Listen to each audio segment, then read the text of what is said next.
Энэ өхөрдөм гэгээлэг төрхтэй охины нэр бол Лай Иншин. Тэр зөвхөн царайлаг цуваас сэргэлэн төдийгүй зан аш сайтай суралгаар онцгой сургууль даяараа хамгийн хөөрхөн охин хэмээн алдарсан нэгэн байлаа. Гэвч 2008 оны 9-р сарын 11-ний шөнө харанхуйд нуугдсан 4 хоснууд түүнийг чимээгүй ажиглаж байв.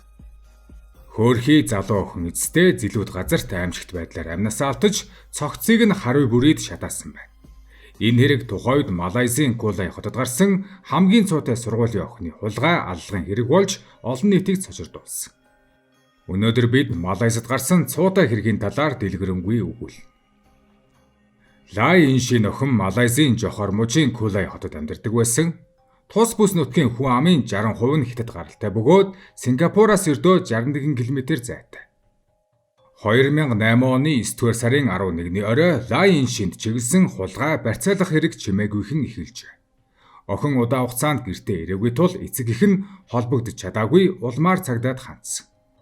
Маргааш өглөөний 6 цаг 20 минутанд эцэг эхийн айдас бодит болж хулгайчид 10 орчим мянган доллартай тэнцэх барьцаа нэхэн залгав. Гэхдээ нэг зүйл сонирн байв, тухайн гэр бүл чинэлэг биш байсан. Тэгвэл яагаад тэд охиныг сонгосон бас мөнгө нэгсэн бол. Лай Иншин 1992 оны 4-р сарын 16-нд Кулай хотод төрсөн. Тэр гэр бүлийнхээ 3 дахь хүүхэд бөгөөд 2-ыг ч нэг эрэгтэй дүүтэй. Тэр багасаа орон нутагтаа маш үзэсгэлэнтэй, өсвөр наснд хүрмэгц улам бүр царайлаг дэгжин охин болж өссөн. Зөвхөн хөөрхөн төрх төдийгүй тэр маш загварлаг үс хувцалтаараа үеийнхнийхээ байн манлайлж жинхэнэ тренд гаргадаг охин байна.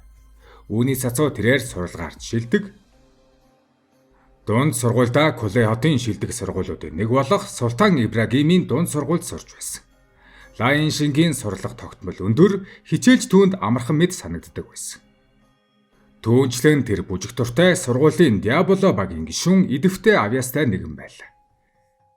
Хэдийгээр тэр сургуульдаа онцгой сайн сурдаг байсан ч огт бардам бие тоосон зангүй нийтж дөлгөөн зан чанартай байв. Түүний царайнаас үргэлж инээмсэглэл арилахгүй. Мөн тэр маш өгөөмөр бөгөөд үе үе анги хамт олонныхоо хүүхдүүдийг хоолонд кинонд хамт уурдаг байлаа. Тиймээс тэр бүхний хайрыг татсан охин байсан. Гэр бүл нь тэмч сайнгүй амьдралтай тул хариуцлагатай бие даасан сэтгэлтэй Лай Иншин аав ээжтэй тус болж ачааг нь хөнгөлөхийн тулд цагийн ажил хийж мөнгө олохыг хүсдэг байв. Эцэг эх нь үүнд дургуйцэж охиноо зөвхөн хичээлдээ анхаар гэж хүссэн ч Лай Иншин энэ бол миний хариуцлага гэж үзэн зөрсөөр байлаа. Удалгүй тэр Кулай манор худалдааны төвийн хувцсны дэлгүүрт цагийн ажилтан худалдагчаар ажиллах болов. Ухаалаг сэргэлэн зан чанараас нь дэлгүүрийн эзэн ч түүнийг ихэд үнэлдэг байв. Гэвч гэр бүлийнхээ өмнө хүлээсэн энэ том хариуцлага л 2008 оны 9-р сарын 11-нд түүний гэрэл гэгээд амьдралыг харамсалтайгаар төгсгсөн. Тэр өдөр Лай Иншин өмнөх өдрүүдийн адил дэлгүүрлүүгээ ажилдаа явсан. Орой гэхэд хотын гудамж олонний хөл дарагдаж байхад ганцхан тэр л сураггүй байв. 16 настай охин ор мөргүй алга болж гэртээ буцаж ирсэнгүй. Эхэндээ эцэг эх нь баг зэрэг санаа зовсон ч удалгүй охин нь утсаа огт авахгүй, мессежинд ч хариу байхгүй болсон. Энэ бол охины хувьд юр бусын зүйл. Учир нь Лай Иншин гадуур явх бүртээ хаашаа хинтээ яваагаа заавал хэлдэг маш хариуцлагатай охин байсан. Цаг өнгөрөх тусам зовнил айдас болж хувирав. Эцэг эх нь цагдаа дуудан тэр шүн гэр бүлээрээ нойргүй суув. Маргааш өглөөний 6 цаг 20 минутанд утас дуугарч нам гүмиг эвтгэхэд дугаар нь охиных нь нэрээр гарч ирсэн тул ээж нь баярлан утсаа авахд цаанаас нь эрэгтэй хүний хоолой сонсогдчихэ. Дараагийн сонссон үг нь тэднийг цочролд оруулав. Бид танай охиныг барьцаалсан 35 мянган рингтийн барьцааг бэлд. Энэ бол тэдний гэр бүлд маш их мөнгө. Тэд яралтай дахин цагдаа руу залгаж байдлаа тайлбарлав. Цагдаа нар тусгай ажиллагааны баг байгуулан бүрэн цар хүрээтэй мөрдлөг эхлүүлж барьцаалагчдыг хурдан олохоор ажиллаж эхлэв. Нөгөө талаас Лайгийн гэр бүл мөнгө цуглуулах гэж бүх болцоогоо шавхсан ч энгийн нэгэн айл ийм их хэмжээний мөнгийг богино хугацаанд бүрдүүлэхэд тун бэрх байв. Энэ хооронд охин барьцaalагдсан тухай мэдээ цахилгаан мэд хурдтай тарж бүх хүн цочирдов. Тэдний дунд Лай Иншагийн нэг эрэгтэй найз тэр даруй гэрт нэрж хоёр хөвгшөнд туслан тайвшруулж хулгайчдад аль болох хурдан мөнгө өгөхгүй бол охинд нь муу зүйл тохиолдно гэж дахин ятгаж байна. Боломжтой бүх газраас мөнгө цуглуулсны эцэст Лайгийн гэр бүл дөнгөж тал мөнгийг нь босгож чадсан байна. Харин барьцаалагчид ч бүр болгоомжтой байсан. Тэд үргэлж Лай Иншингийн уцаар залгадагч нэг дуудлага нь 30 секундээс хэтэрдэггүй, ярьж дууссан даруй уцаа унтраадаг байв. Мөн тэд утсыг байнга унтрааж богино хугацаанд ярьдаг байсан тул Лайгийн гэр бүл хулгайчтай дахин холбогдох ямар ч боломжгүй байсан. Хэргийг мөрдөн шалгах явцад барьцаалагчид мөнгө авах байршлаа 4 удаа өөрчилсөн. Охин алга болсноос 4 хоногийн дараа буюу 15-ны өглөөрт болох үед л тэд мөнгийг Кулай дахь нэгэн цэцэрлэгийн бүсийн өвсөн дунд тавихыг ерөнхийдөө тохирчээ. 15-ны шөнийн 3 цагт Лайн шингийн нэг сайн найз барьцааны мөнгийг тогтоосон газарт тавьсан. Гэвч түүнээс хойш ямар ч мэдээ ирсэнгүй. Энэ нь гэр бүлийнхэн бүгэлдээ төгшөөр давтаж юу болсныг төсөөлөх аргагүй байдалд оруулав. Цагдаа нар барьцааг хүлээлгэн өгөх процессыг нууцаар ажиллаж байсан. Тэр өдрийн 18 цаг 15 минутанд Кулайгийн захын хэсэгт Малайзийн дотоодын Кимбара загварын суудлын машиныг зогсоон шалгаж 3 сэжигтнийг баривчилжээ. Машин дотроос Лайгийн гэр бүлийн барьцаанд хэрэгэлсэн цүнх олдсон бөгөөд дотор нь мөнгө байв. Орой 19 цаг 5 минутанд цагдаа нар Кулайд дахин 3 сэжигтнийг баривчилж 19 цаг 15 минутанд 3 дахь ажиллагаагаар Принцесс Сити орчмоос өөр нэг этгээдийг саатуулжээ.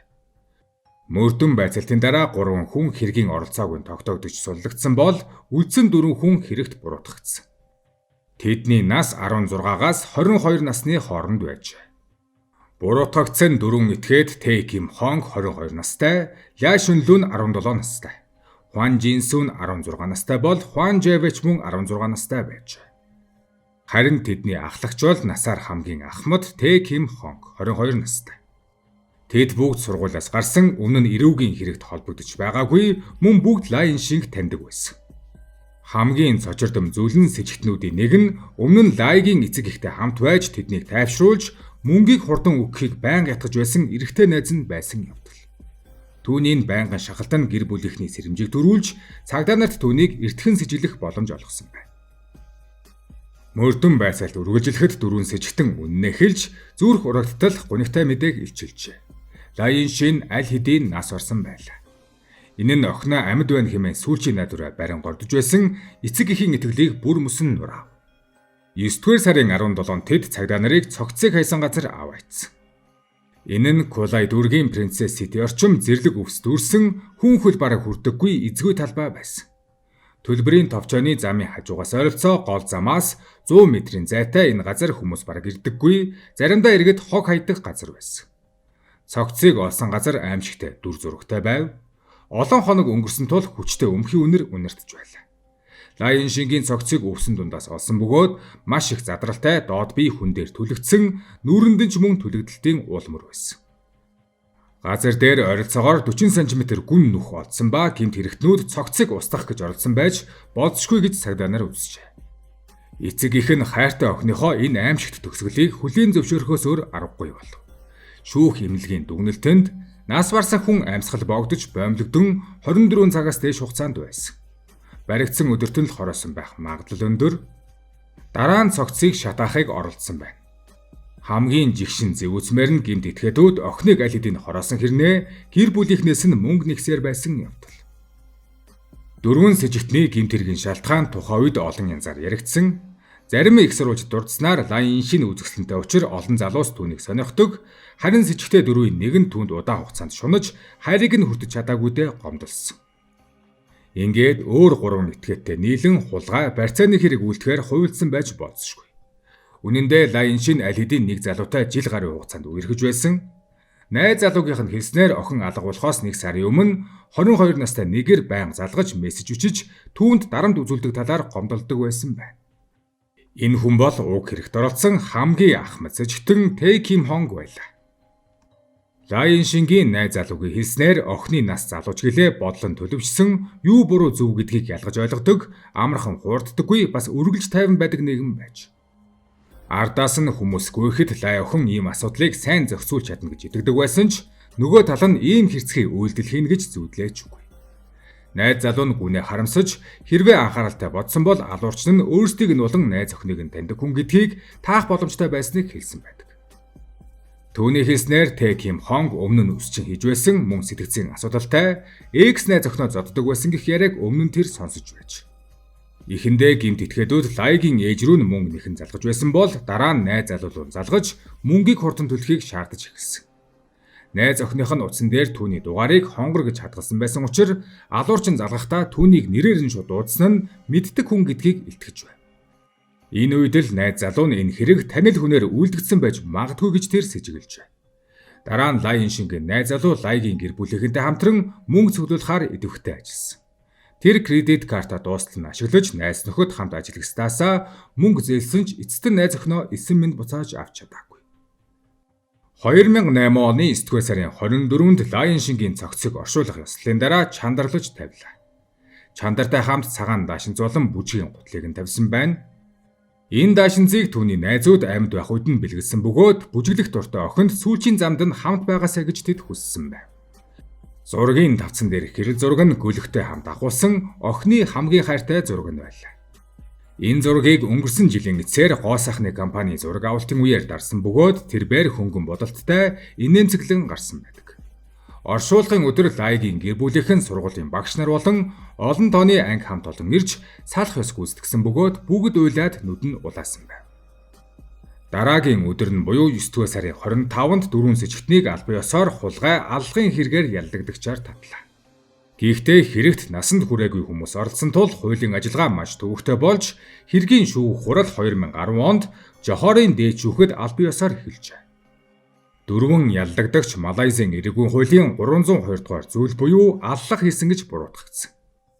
Хэрвээ буруутай тогтоогдвол тэднийг заавал цаазаар авах эсвэл бүх насаар нь хорихаал мөн саваагаар цохих шийтгэл хүлээж байв. Гэвч хэрэг толбогдсон 3 ялдагтагч нь насанд хүрээгүй тул Малайзийн хууль ёсоор тэднийг ямар ч тохиолдолд цаазаар авч болохгүй.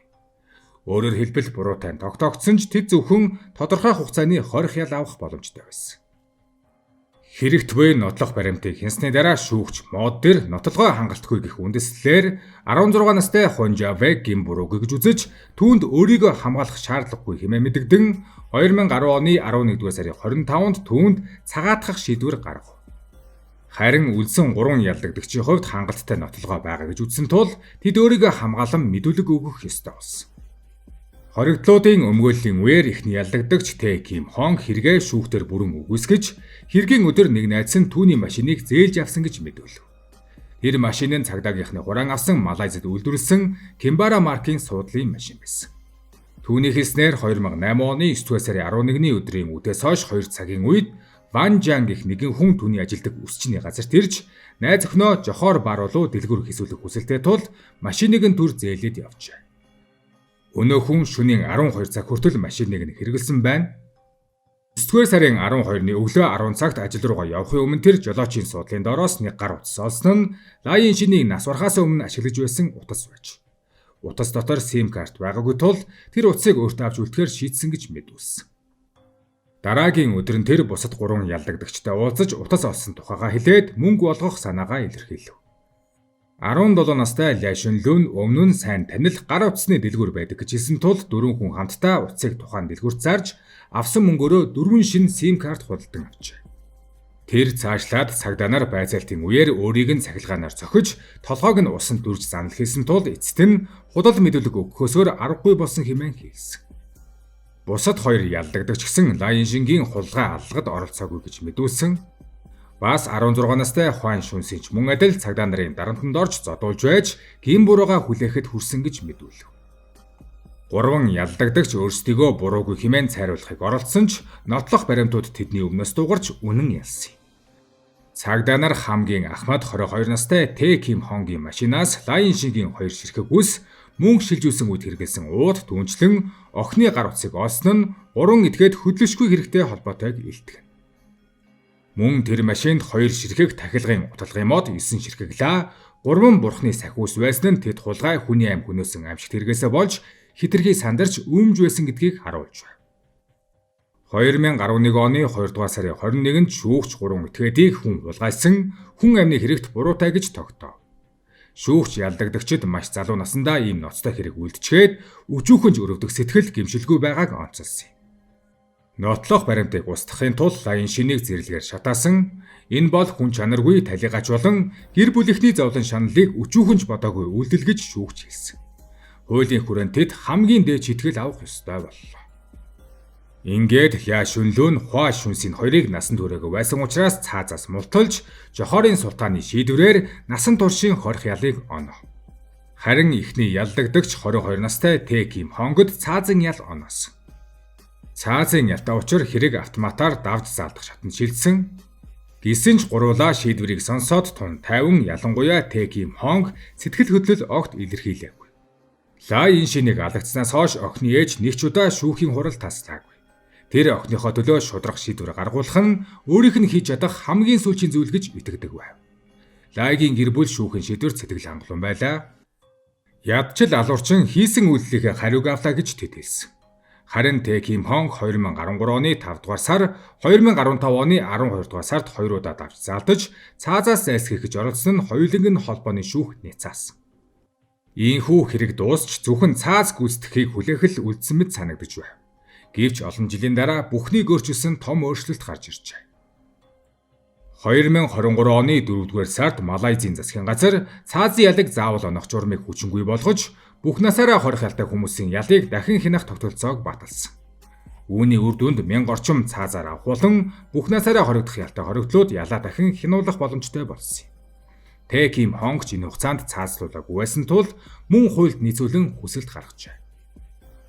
Охины хэрэг дахин шүүхэд орсонтой холбоотойгоор олон нийтийн дунд ихээхэн маргаандэгдсэн.